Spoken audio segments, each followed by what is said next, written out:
Hello my sweet family, welcome back to my channel. I hope তোমরা সবাই ভালোই রয়েছে, আর তোমাদের আশীর্বাদে আমরাও মোটামুটি সবাই ভালোই রয়েছি। আমার গলার অবস্থা প্রচুর খারাপ, এখনও ঠিক হয়নি। শর্ট দেখেছো তোমরা, বাবার বাড়ি গিয়েছিলাম, সেখানে ঠান্ডা জল খেয়ে আরও ভীষণ খারাপ হয়েছে গলা। তো এই যে এটা মিশো থেকে অর্ডার করেছিলাম, তো চলে এসেছে।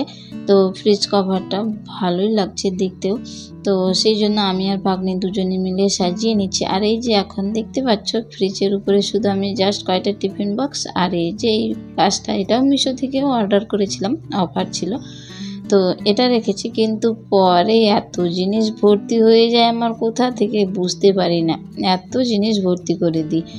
তো তারপরে দিদি হঠাৎ করে বলল চলো আজকে ভোগ খেতে যাব, কারণ আমাদের বাস স্ট্যান্ডে আর কি সবাই আমরা চাঁদা দিয়ে এখানে হরি মন্দিরে পুজো হয়, মানে হরিবাসর হয়। তো আজকে ভোগ ছিল, দিদি বলল চলো খেয়ে আসি। তো সেখানেই চলে এসেছি বিকালের দিকে, এই যে সবাই মিলে দিদি ওরা মিলে।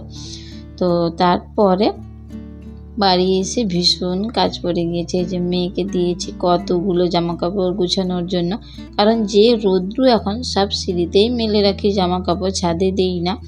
তো যেহেতু সিঁড়িতে মেলি তো সন্ধ্যেবেলা তুলি, কারণ ঠিকঠাকভাবে অতটা শুকোয় না, রৌদ্র কম পায় তাই। আর এদিকে বিছানাগুলোও সব গুছিয়ে নিয়েছি, কারণ সব বেডশিটগুলো তুলে নিলাম, কালকে যাব বাবার বাড়িতে। তো তাই ভাবছি যে তাড়াতাড়ি করে এগুলো সব যদি তুলে নেওয়া যায় এখনই, তাহলে সকাল সকাল ধুয়ে দিলে তাড়াতাড়ি যেতে পারবো, কারণ দাদাও তাড়াতাড়ি করেই যেতে বলেছে। তো এই যে ফাইনালি রাতের ভিডিও শেষ করে দিয়েছি। এটা হলো পরের দিন সকালে ঘুম থেকে উঠে, কয়টা 5টার দিকে উঠেছি, 4:30টার দিকে মনে হয়, 4:30 থেকে 5টা। আর উঠেই কাপড় চোপড়গুলো সব ভিজিয়ে নিয়েছিলাম। তো অত অন্ধকারে ঘর ঝাড়ু দিয়েছি, মানে তোমাদের সঙ্গে কিছু শেয়ারই করতে পারিনি। তো সেই জন্য এই যে কাপড় ধোয়াও হয়ে গেছে, শেষ সময়ে বললাম মেয়েকে যাও একটু মোবাইলটা দিয়ে আমার ভিডিও করে দাও, তো এই ধরে দিয়েছে। ওর আবার ক্যামেরা ধরতে এত পছন্দ করে, মানে ভাগ্নিকে যদি বলি তো ঝগড়া শুরু হয়ে যায় দুজনেরই মধ্যে, ও বলবে আমি ধরবো, ও বলবে আমি ধরবো, এই নিয়ে। তো এই যে সব কাপড় চোপড়গুলো ধোয়া হয়ে গেছে, দিকে ঘর দোর সব মোছাও হয়ে গিয়েছে, এখন শুধু রান্না করা বাকি আছে। ভাগ্নিকে এখন টিউশনি পাঠিয়ে দেবো, তারপরে রান্না করব।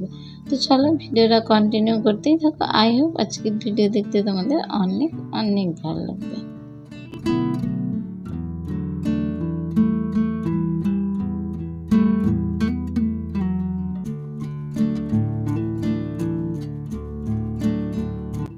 বিয়ের তো হওয়ার ইচ্ছে আছে 10টার দিকে, দেখি এখন ভাগ্নি টিউশনি থেকে কখন আসে সেই হিসাবেই বের হতে হবে, কারণ দাদাও বারবার করে ফোন করে বলছে তাড়াতাড়ি বের হো, না হলে কিন্তু গাড়ি পাবি না, কারণ আজকে আমাদের এখানে অমিত শাহ আসছে।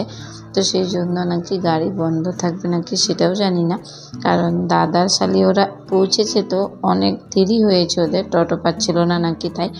তো সেই জন্য তো এখনও এই যে দেখতেই পাচ্ছ রৌদ্র এখনও আসেনি, তো তাড়াতাড়ি করে কাপড় চোপড়গুলো মেলে দিচ্ছি, যে যাওয়ার আগ পর্যন্ত যদি শুকিয়ে যায় তাহলে অন্তত সব বেডশিট কাপড়গুলো ভাঁজ করে যেতে পারবো, নাহলে ভিজে থাকলে সেই আবার সিঁড়ির মধ্যে মেলে দিয়ে রাখতে হবে।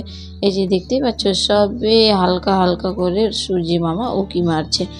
তো দেখি এখন কি হবে, জানি না গাড়ি পাবো কি না। আমার তো ইচ্ছা আছে টোটোতেই করে যাওয়া, তারপরে না হয় বদলপুর থেকে ওদিকে কিছু করতে হবে। তো দেখি তারপরে কি হয়, তাড়াতাড়ি করেই যাওয়ার চেষ্টা করছি। আর এখন অমি পাপা যেহেতু ঘুমিয়ে রয়েছে, এর মধ্যেই তাড়াতাড়ি কাজগুলো সেরে নিতে হবে, নাহলে উঠলে তো বুঝতেই পারছো পায়ে পায়ে ঘুরে বেড়াবে, তখন আর কোনো কাজ আগায় না। তো চলো তাড়াতাড়ি করে নিই কাজগুলো।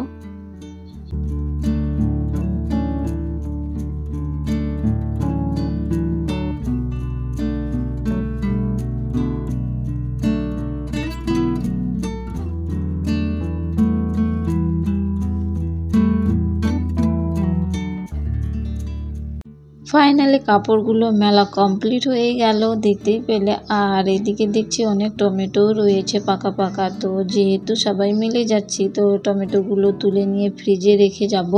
আর গাছগুলোতেও জল দিয়ে নিয়েছি বেশি করে, কারণ কেউ নেই আর কেউ থাকবেও না, তো সেই জন্য গাছগুলো এত রৌদ্র করে যে গাছগুলো একদিনেই শুকিয়ে যায়, সেই জন্য সকালেও জল দিয়ে নিলাম, আর যাওয়ার আগে না হয় আর একটু দিয়ে রাখবো। তো এত রৌদ্র, বাপরে! দুদিন এর আগে গাছে জল দিইনি, পরে একদিন ছাদে উঠে দেখি গাছগুলো এত ভাজা হয়ে গিয়েছে, মানে তেল দিয়ে ভাজলে মনে হয় পাঁপড় হয়ে যাবে, এত শুকিয়ে গিয়েছিল। তো চলো তাড়াতাড়ি করে টমেটোগুলো তুলে নিই, তারপরে নিচে চলে যাব।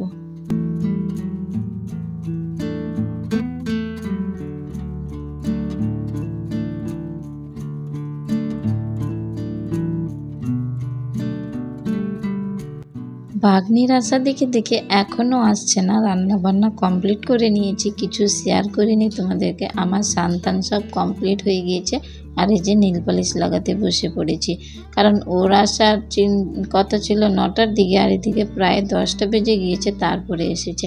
এই যে আমার এদিকে সাজাগুজো সব কমপ্লিট হয়ে গিয়েছে, আর ভাগ্নি চলেও এসেছে।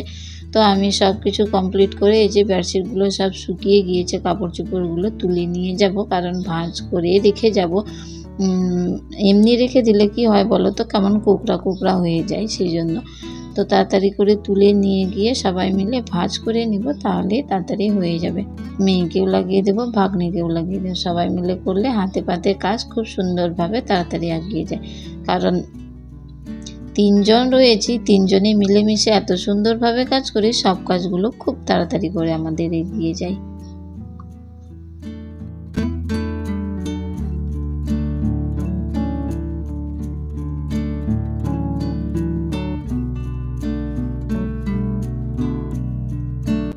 তো সবার সাজুগুজু কমপ্লিট হয়ে গিয়েছে, এই যে বের হয়ে পড়েছি সবাই মিলে, আর এখন বেজে গিয়েছে প্রায় 11:30টার মতো মনে হয়, ঠিকঠাক অত বুঝতে পারছি না, ঘুরিয়েও দেখিনি। তো তাড়াতাড়ি করে যাই, এখন মেয়ে কত দূর চলে গিয়েছে, সকাল থেকে তো শুরু করেছে। ও কখন ড্রেস পরেছে জানো, 9টার দিকেই ড্রেস পরে রেডি হয়েছিল। তো সকাল থেকেই বলছে আমি জামা কাপড় দাও আমাকে, আমি পরে নিয়ে রেডি হয়ে থাকবো, স্নান করিয়ে দাও, সকালে উঠেই। তো অমি পাপাকে দেখো কি সুন্দরভাবে বসে রয়েছে, আর একটু পরে দেখতে পাবা অমি পাপা যে নিজেই টটোর মধ্যে বসে রয়েছে। তো এই যে মেয়েও রেডি হয়ে গিয়েছে, লিপস্টিক নিজে লাগিয়ে গোটা কেমন করে নিয়েছে। অমি পাপারও এখন টটোর মধ্যে জায়গা লাগে, কারণ ও এখন বড় হয়ে গিয়েছে, ছোট নেই আর, নিজের জায়গায় নিজে বসে আছে। তো চলো তাড়াতাড়ি করে যাওয়া যাক, বাড়ির হাল কি রয়েছে এখন। ফাইনালি চলেই এসেছি বাবার বাড়ি। এই যে টোটো থেকে নেমে পড়েছি, আর ভাগ্যিস টোটোটা পেয়েছিলাম একবারে বুনিয়াদপুর থেকে, মানে চলে এসেছে এখানে।